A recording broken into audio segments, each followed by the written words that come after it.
Hello, this is Dr. Hutchinson. Glad for you to see me today.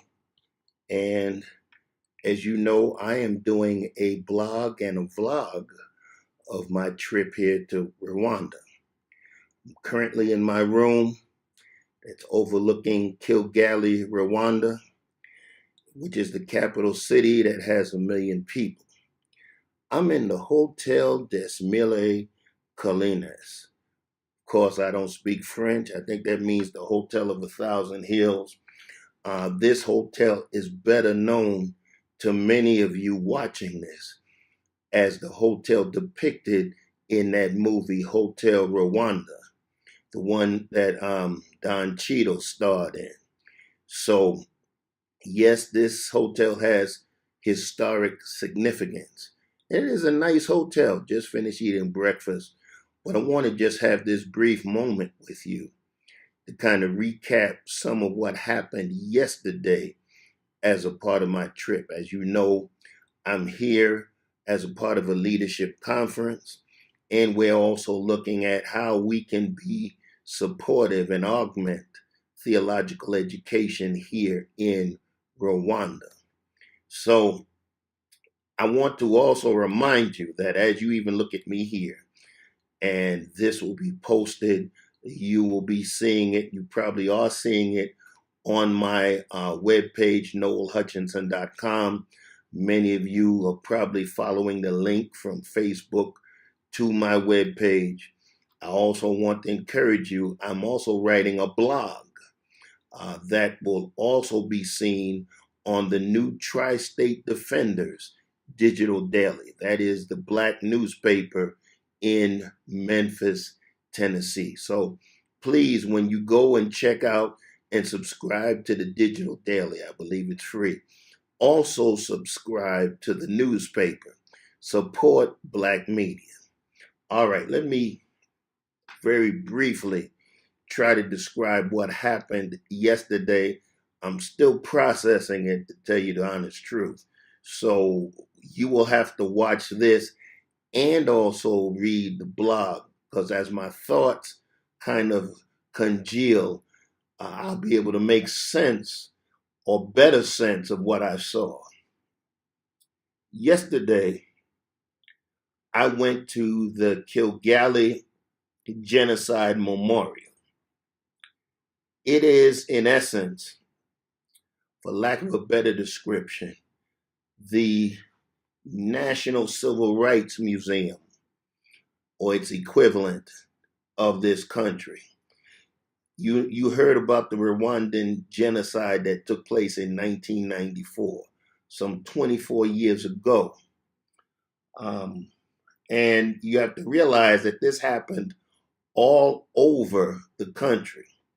Well, the memorial is near where I'm sitting right now, and I was able to go there yesterday.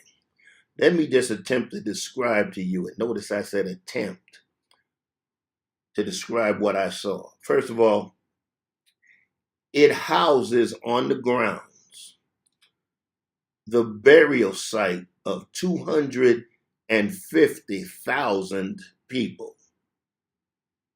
These were 250,000 of the 1 million victims of the Rwandan genocide. Yes, you heard those figures right.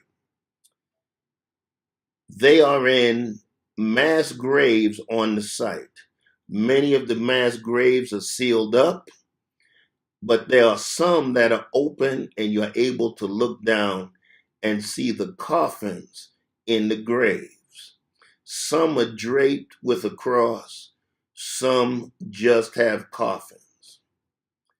250,000 people. And so Rwandans from all walks of life consistently go to the memorial and go to the gravesite to pay honor and homage to their loved ones. You can't take pictures inside of the memorial. Of course, you can take them outside. And when you go inside, you begin to understand why. There's a great chronicle of the events that led up to the genocide. Let me kind of, as you say, cut across the field and tell you how the genocide developed. First of all, the genocide came out of the manufactured friction perpetrated by the Belgians. The Belgians came to this country, I think somewhere around 1914, and immediately they pitted the Hutus against the Tutsis. These groups ethnic groups live in harmony, relative harmony, until the Belgians came. And much of what they did was to make differences and then anthropological differences, measuring skulls, things of that nature, to kind of say to the Hutu that the Tutsis were superior, and then said to the Hutu, the Tutsi are looking down on you. But now, upon further examination, you find out that really the Hutu and the Tutsi are actually the same ethnic group. Matter of fact, that designation, Hutu and Tutsi, was porous, depending on one's wealth. So if you had more wealth, you could move, notice what I'm saying, move from being a Hutu to a Tutsi, and vice versa. So it wasn't etched in stone. Matter of fact, every Rwandan speaks the same language, Kinyarwanda. That is their language. And also, since they're part of the Bantu peoples, Kinyarwanda is similar to Swahili, which is a trading language, and similar to some of the languages in South Africa and all through the continent. Let me put a pin right here. These people are called tribes. Tribes is an insult. They're actually ethnic groups. If they're tribes, then the Germans are tribes, the French are tribes, the Belgians are tribes. You get my point. These were nations. And when the Europeans came and bunched different nations, some of which were enemies of each other in the same nation, that has caused destabilization until this day. They made unnatural boundaries. These are nations. And isn't it ironic that the only peoples that are described of as tribes are Africans and Native Americans? Everybody else is an ethnic group. Makes you think, doesn't it? But anyway, let me get to the close of this video. You go to one part of the memorial, you see pictures of those who were deceased. You go in another room, you see pictures of the children and some of their toys and artifacts and descriptions of how they died.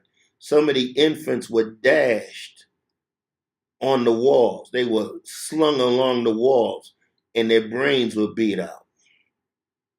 Some of the women were forcibly raped. Many of them were. Actually, what those who perpetrated these crimes did, they went to the places where there were AIDS patients, let them go, and then flung them on the population. And they raped and pillaged the women until the women couldn't take it anymore, gang raped them, and then killed them. So then you go in another room, and they have actual bones and skulls of those who died. And in many of the skulls, there are pieces of skull missing from where the skulls were beat in and the persons were killed with axes, with machetes, and all kinds of blunt instruments. Then you go to another room, you see the clothes that the persons had on when they died. And all through it, they're describing as to how we got to this place. It took place over 60 years, the buildup, or maybe 70 years to get to this place where this happened. And then there's a place named Bugesera. Bugesera, let me read this correctly. Bugesera houses the Ntarama Church May have pronounced that wrong. In the past, when people were fleeing persecution here, because there were other smaller genocidal attacks, one in 92, and there were some others. People could run to the church and be protected. And those who were chasing them and trying to do them harm would not go in the church. But during the genocide of 1994, it didn't matter. They went in the church and massacred people in the church, massacred them. So let me try to describe it, because it wouldn't let me take pictures inside this particular church. But I went to an actual church where they killed about 10,000 people. They killed them in the sanctuary, y'all. The guide described it as they first threw tear gas into the facility. Then after the tear gas, they threw grenades, and the shrapnel went everywhere, tore tiny holes in the ceiling, tore holes in the concrete. And then they went in and started shooting and started hacking and started dashing children against the walls. You could see blood still on the walls in some places. You could see bullet holes in some places. You could see bullet holes in the roof. There were bullet holes in the altar. And then what they did as part of the memorial, all of the clothes of those who were killed were placed in piles on the pews. So when you walk in there, it is eerie. It has the feel and the smell of death. And there too, in a basement area they built under the sanctuary, was some bones and also the open grave remains of a Tutsi woman who was an elder, who was well known in the community. This next part is sensitive. The story goes that she was gang raped. She's about 72 years old. She was gang raped repeatedly. And then there was a long stake that was run through her genitals that came out around her shoulder.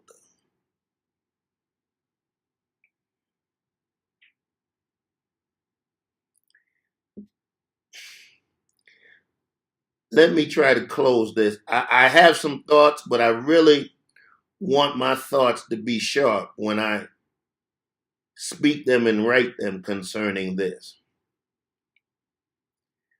1 out of 10 Rwandans was killed during this genocide. There were roughly about 8 to 10 million Rwandans. In 1994, 1 million died. Every Rwandan over, let's say, 26, 27 years old knows of someone who was killed, probably has family members who were killed. Some know perpetrators who did the killing. There was death all over this country. Corpses lied rotting in the streets, in the fields. Bloated bodies washed down the river. My host, who was in Uganda because his people fled years earlier, said that when you went to the border of Uganda and Rwanda, there's a river that runs from Rwanda into Uganda. And at the border, there were bodies floating in the river. There was the stench of death all over this community. I noticed that when I went to the memorial, several of the Rwandans who went there, because the primary language of all of the postings is Kinyarwanda, and they also speak French. So there's a section in French and there's a section in English. Several of them had to sit and compose themselves, and they have what they call a psychological room, that if it becomes too much, you can go off and be by yourself. I had to sit several times. This is not a slight. I'm proud to be a Memphian now, and I feel like the Civil Rights Museum has worthy impact. And when you get up to room 306, after going through the exhibit and realizing what happened just steps from you, it's an indescribable feeling. But I'm here to tell you, the feeling I got in visiting these two places is something I think I'll never forget. I can't even describe to you what it was like. I was numb for a lot of it, and I think probably for the rest of my life, I'm still going to process what I saw. Of course, I did some other things during the day, but I wanted to share these things. Again, if you're watching this on Facebook, that means you are seeing this through a link from my blog page at noelhutchinson.com. I also want to encourage you to go to the new Tri-State Defender, and I think there's a place where you can subscribe to their digital daily. Please do that so you can follow along with this trip. And again, subscribe to the Tri-State Defender. Let us support our own Black media. I'll attempt, and it may not even happen until after I get back to Memphis, but I'm going to attempt to pull some thoughts together as to the significance of what I saw yesterday. And I even have some pictures. And I was able to take a picture of the open grave where the caskets were stacked up. Some of the people are known and they have pictures with the persons. Some of the people are unknown. And let me add this, 24 years later, they're still finding bodies. 24 years later. But let me close on an upbeat note. When you consider what I just said, and you come to this country today, it's remarkable what's happening here. They are building a state-of-the-art airport right now. They are beefing up their infrastructure, their technological infrastructure. And several things are taking place right here in the midst of this nation, and hopefully in partnership with both the PNBC and with some of the other entities, one here in Rwanda, another Bible college in the States. And I'll name them as things start to develop. I don't want to let the cat out of the bag. As we get further in this thing, we will be a part of the resurgence of this country. It's an awesome place. Well, I'm at about the 20-minute mark. Time for me to go. Continue to pray. As you can see, you're getting a glimpse of what Rwanda looks like, albeit a small one. Let me angle this some more. See, there's a better glimpse. I hope this has blessed you and continue to support. Thank you so much. Have a blessed day.